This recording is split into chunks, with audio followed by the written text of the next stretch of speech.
The FOMC has decided to maintain its huge bond buying program where it shall continue to buy around $85 billion in bonds every month while holding key rates near zero.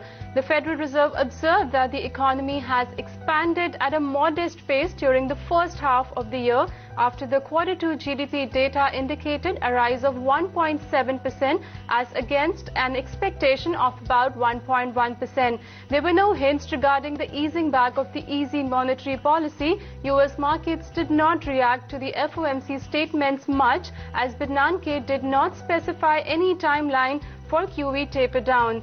The Federal Reserve had earlier stated that it shall withdraw its easing program later this year. Let's go across to Gargi Parikh to see how the US markets panned out last night. Good morning, Gargi.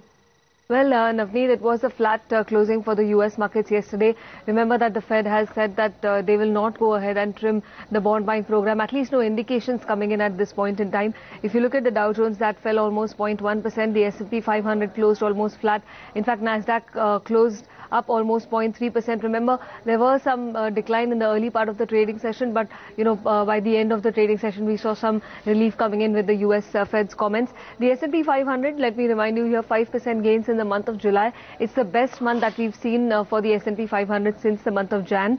Healthcare and consumer services, those were the top sectoral gainers. Technology and telecom stocks, those have been the biggest losers on the Dow Jones. In fact, telecom has been declining over the last couple of sessions. We had an American Express down 1.9%, Verizon also about 1.5% decrease. Pfizer again in the same range, we saw a decline yesterday.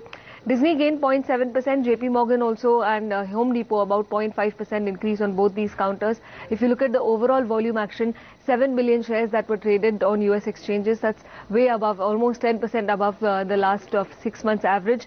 And like we mentioned, the most important data point that came out yesterday was the Fed's comments on the bond buying program.